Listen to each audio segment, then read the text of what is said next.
Hi friends, welcome back to my channel. ಇವತ್ತೊಂದು special recipe. ಇದು ತಟ್ಟೆ ಇಡ್ಲಿ ಮತ್ತೆ ಇಡ್ಲಿ ಪುಡಿ. ಈ ರೆಸಿಪಿ ತುಂಬಾ ರುಚಿಯಾಗಿರುತ್ತೆ. ಇದಕ್ಕೆ ಸಾಂಬಾರು ಕೂಡ ಬೇಕಾಗಿರಲ್ಲ. ಈ ರೀತಿ ಇಡ್ಲಿ ಪುಡಿ ಅಥವಾ ಗನ್ ಪೌಡರ್ ಚಟ್ನಿ ಜೊತೆಗೆ ನೀವು ಈ ರೀತಿ ಎಷ್ಟು ಚೆನ್ನಾಗಿರುತ್ತೆ ಅಂದರೆ ರಿಯಲಿ ಫ್ರೆಂಡ್ಸ್, ಇಷ್ಟೊಂದು ರುಚಿ ನೀವು ಮನೆಯಲ್ಲಿ ತುಂಬ ಸುಲಭವಾಗಿ ಮಾಡ್ಬೋದು.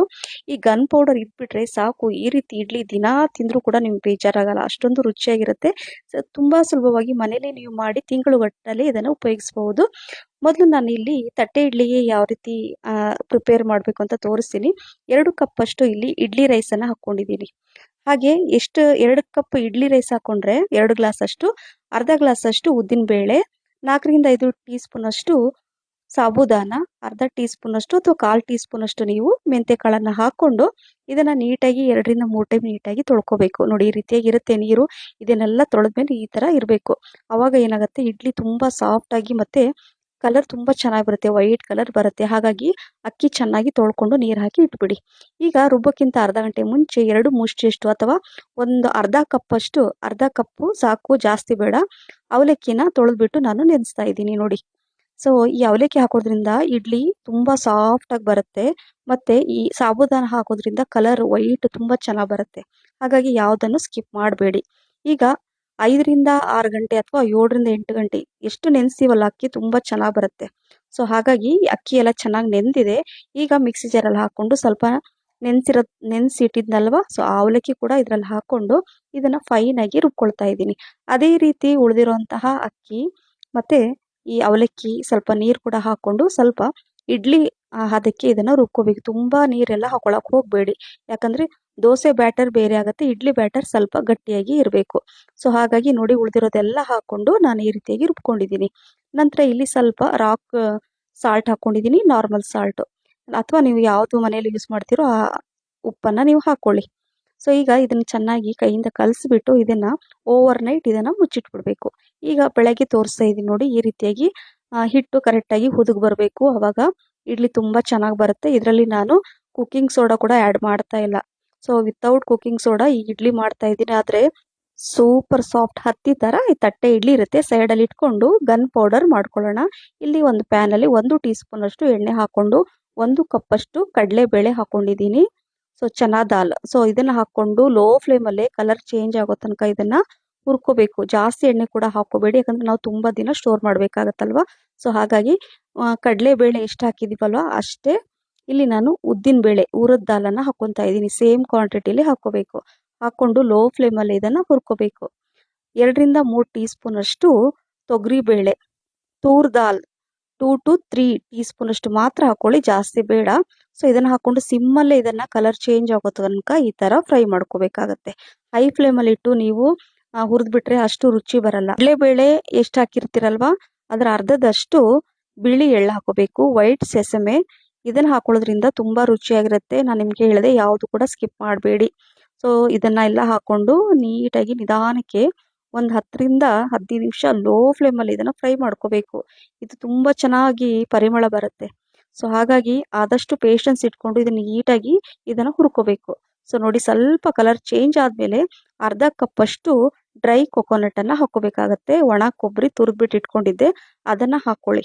ಈ ತರ ಹಾಕೊಂಡು ಅದು ಅಷ್ಟೇ ನಿಧಾನಕ್ಕೆ ಇದನ್ನ ಒಂದು 2 ರಿಂದ 3 ನಿಮಿಷ ಇದನ್ನ ಈ ತರ ಹುರ್ಕೋಬೇಕು. ನೋಡಿ, ಈ ತರ ಕಲರ್ ಚೇಂಜ್ ಆಗಬೇಕು. ಈ ರೀತಿ ಎಲ್ಲ ಹುರ್ಕೊಂಡಾದ್ಮೇಲೆ ಒಂದು ಪ್ಲೇಟ್ ಅಲ್ಲಿ ನಾನು ತೆಗೆದಿಟ್ಕೊಳ್ತಾ ಇದ್ದೀನಿ. ಸೇಮ್ ನೋಡಿ, ಇದೇ ರೀತಿ ಲೋ ಫ್ಲೇಮಲ್ಲಿ ಇಟ್ಕೊಂಡು ನೀವು ಈ ತರ ಹುರ್ಕೋಬೇಕು. ತುಂಬಾ ಚೆನ್ನಾಗಿ ಪರಿಮಳ ಬರ್ತಾ ಇರತ್ತೆ, ಗೊತ್ತಾಗತ್ತೆ. ಸೊ ಅದೇ ಪ್ಯಾನ್ ಅಲ್ಲಿ 1 ಟೀ ಸ್ಪೂನ್ ಅಷ್ಟು ಎಣ್ಣೆ ಹಾಕೊಂಡು 10 ರಿಂದ 15 ಬ್ಯಾಡಗಿ ಮೆಣಸಿನ್ಕಾಯಿ, ಒಂದು 10 ಗುಂಟೂರು ಮೆಣಸಿನ್ಕಾಯಿ, ಸ್ವಲ್ಪ ಕರಿಬೇವು ಸೊಪ್ಪು. ಖಾರ ಕಡಿಮೆ ತಿನ್ನೋರು ಗುಂಟೂರು ಮೆಣಸಿನ್ಕಾಯಿ ಕಡಿಮೆ ಹಾಕೊಳ್ಳಿ. ಸೊ ಈಗ ಇದನ್ನ ಲೋ ಫ್ಲೇಮಲ್ಲಿ ಈ ತರ ಸ್ವಲ್ಪ ಕರಿಬೇವು ಸೊಪ್ಪೆಲ್ಲ ಸ್ವಲ್ಪ ಕ್ರಿಸ್ಪಿಯಾಗಿ ಬರಬೇಕು. ಒಂದು ನಿಂಬೆಹಣ್ಣಿನ ಗಾತ್ರದಷ್ಟು ಹುಣಸೆ ಹಣ್ಣು ಕೂಡ ಹಾಕೋಬೇಕು, ಟ್ಯಾಮರಿನ್. ನಂತರ ಇದನ್ನ 2 ರಿಂದ 3 ನಿಮಿಷ ಲೋ ಫ್ಲೇಮಲ್ಲಿ ಈ ತರ ಹುರ್ಕೋಬೇಕು. ನೋಡಿ, ಈ ತರ ಫ್ರೈ ಮಾಡ್ಕೋಬೇಕು. ಅಂದ್ರೆ ಪೌಡರ್ ಮಾಡ್ಲಿಕ್ಕೆ ಈಸಿ ಆಗತ್ತೆ ಅಂತ. ನೋಡಿ, ಈ ರೀತಿಯಾಗಿ ಕರಿಬೇವು ಸೊಪ್ಪು ನೋಡಿ ಈ ತರ ಫ್ರೈ ಆಗ್ಬೇಕು.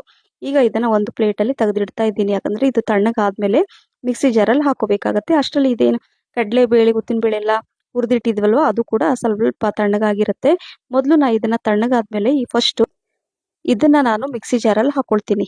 ಯಾಕಂದ್ರೆ ಫೈನ್ ಆಗಿ ಪೌಡರ್ ಆಗಲ್ಲ, ಅದ್ರಲ್ಲೆಲ್ಲ ಹಾಕಿದ್ರೆ ಹಾಗೆ ಮೆಣಸಿನ್ಕಾಯಿ ಹಾಗೆ ಇದ್ಬಿಡುತ್ತೆ. ಸೊ ಹಾಗಾಗಿ ಸ್ವಲ್ಪ ತರಿ ರುಬ್ಕೊಂಡ ಮೇಲೆ ಈಗ ಉಳಿದಿರೋದನ್ನೆಲ್ಲ ಇದರಲ್ಲಿ ಹಾಕೊಂಡು ಸ್ವಲ್ಪ ಇಂಗು ಮತ್ತೆ ರುಚಿಗೆ ತಕ್ಕಷ್ಟು ಉಪ್ಪು ಸಾಲ್ಟ್ ಹಾಕೋಬೇಕು. ಸೊ ಈಗ ಇದನ್ನ ರುಬ್ಕೊಳ್ತೀನಿ. ಫೈನಾಗಿ ರುಬ್ಕೋಬಾರ್ದು, ತರಿಯಾಗಿ ಇರಬೇಕು. ಈ ಗನ್ ಪೌಡರ್ ಅಥವಾ ಈ ಇಡ್ಲಿ ಪುಡಿ ಈ ರೀತಿಯಾಗಿ ಇರಬೇಕು.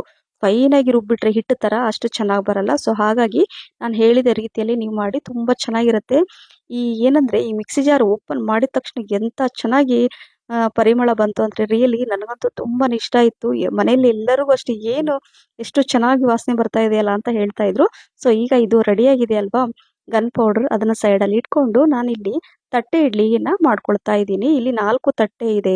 ಇದರಲ್ಲಿ ಸ್ವಲ್ಪ ಎಣ್ಣೆನ ಎಲ್ಲ ಸ್ಪ್ರೆಡ್ ಮಾಡಿ ಒಂದು ಬ್ರಷಿಂದ ಈಗ ಇಲ್ಲಿ ಅರ್ಧ ಸ್ಪೂನಷ್ಟು ಹಿಟ್ಟನ್ನು ಹಾಕ್ಕೊಂಡು ದೊಡ್ಡ ಸ್ಪೂನಲ್ಲಿ ಈ ಥರ ಇಟ್ಕೊಳ್ತಾ ಇದ್ದೀನಿ ನೋಡಿ. ಈ ರೀತಿ ಈ ಎಲ್ಲ ಅಂಗಡಿಗಳಲ್ಲಿ ಸಿಗುತ್ತೆ. ಪಾತ್ರೆ ಅಂಗಡಿಯಲ್ಲೆಲ್ಲ ನೀವು ತಟ್ಟೆ ಇಡ್ಲಿ ಈ ಥರ ಪ್ಲೇಟ್ಸ್ ಕೊಡಿ ಅಂದರೆ ಕೊಡ್ತಾರೆ, ಈ ಥರ ಸೆಟ್ಟು.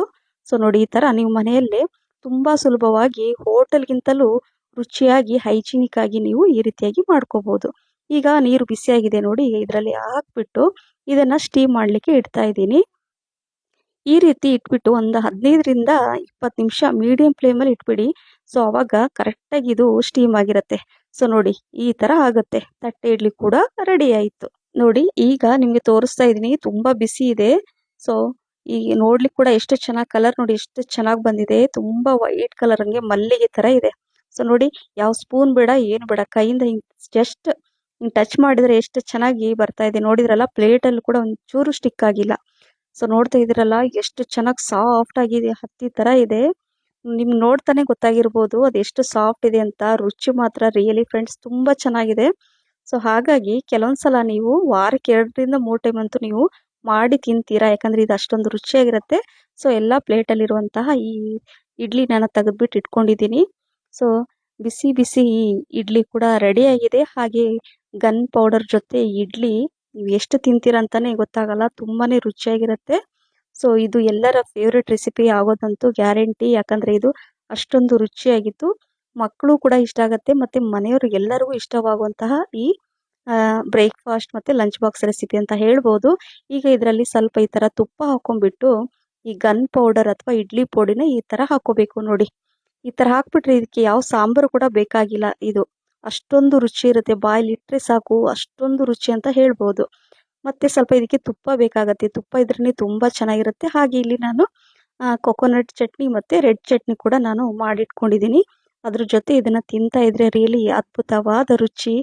ಮಿಸ್ ಮಾಡದೆ ಮಾಡಿ ಅಂತ ಹೇಳ್ತಾ ಫ್ರೆಂಡ್ಸ್, ಈ ರೆಸಿಪಿ ನಿಮಗೆ ಖಂಡಿತವಾಗ್ಲೂ ಇಷ್ಟ ಆಗಿರುತ್ತೆ ಅಂತ ಅಂದ್ಕೊಂಡಿದ್ದೀನಿ.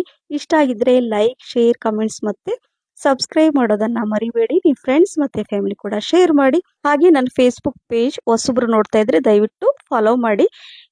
ಈಗ ನನ್ನ ಫೇಸ್ಬುಕ್ ಪೇಜ್ 200K ಫಾಲೋವರ್ಸ್ ಆಗಿದ್ದಾರೆ. ಎಲ್ಲರಿಗೂ ನನ್ನ ತುಂಬ ಹೃದಯದ ಧನ್ಯವಾದಗಳು. Thank you for watching.